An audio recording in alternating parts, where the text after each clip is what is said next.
না তুমি উঠো না, উঠো না, বসে রয়েছে। আসসালামু আলাইকুম এভরিওয়ান, হোয়াটসঅ্যাপ, আশা করি সকলে ভালো আছেন, আমি ভালো আছি। আজ আমি চলে আসছি ফতুল্লা গরুর হাট।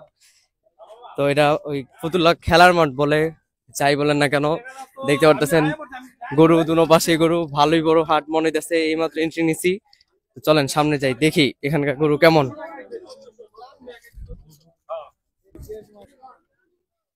এখানে আশেপাশে অনেক অনেক অস্ট্রাল দেখতে পারতেছি, আপনারা অবশ্য দেখতে পারতেছেন।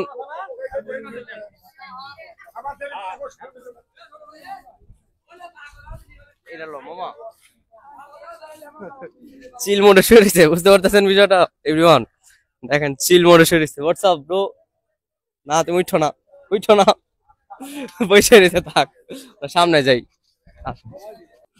দেন এখানে একটা দেশালের সাথে কোনো ক্রস মনে হয়। দেখেন অনেক সুন্দর একটা কালার ওর সামনের, সামনের সাইডে চুলগুলা দেখেন একবার, বিষয়টা মাশাল্লাহ। এই এই পর্যন্ত পুরাই মাশাল্লাহ, অনেক সুন্দর মাশাল্লাহ।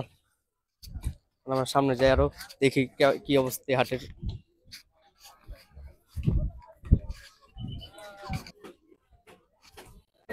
So everyone, দেখতে পাচ্ছেন একটা নীলরাবি মহিষ, যার সম্ভাবনা বলে। আমার মনে ফতুল্লা হাটের আকর্ষণ মনে এটা এই হাসিল কাউন্টারের ঠিক সামনে মহিষ সব থেকে আকর্ষণীয় মনে নীলরাবি। এখানে একটা বইসা একটা ছবি লোক সুন্দর করে, ওর চোখগুলা কিন্তু একটা ডায়মন্ড কাট, বুঝতে পারছেন? চোখের যা সুন্দর, মানে দেখিও মুগ্ধ, মনোমুগ্ধকর চোখ এই নীলরাবি। তো এগুলো দেখে ওটা বিশাল সাইজের একটা কুরবানি এই ফতুল্লা হাটে দেখতে পান। 7 ফিট পর্যন্ত চাঁদাচাঁদি করতেছে, মাশাআল্লাহ অনেক সুন্দর।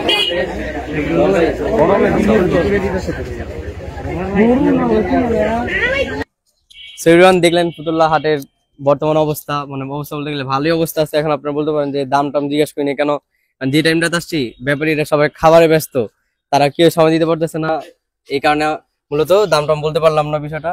ইনশাল্লাহ পরবর্তীতে যখন আসবো তখন অবশ্য দামটা জানাবো আপনাদের কেমন। কিন্তু আমি যেটা দেখলাম যে পরিস্থিতি ভালোই, অত বেশি না, আপনারা এসে দেখতে পারেন। আজকের জন্য বিদায়, আল্লাহ হাফেজ।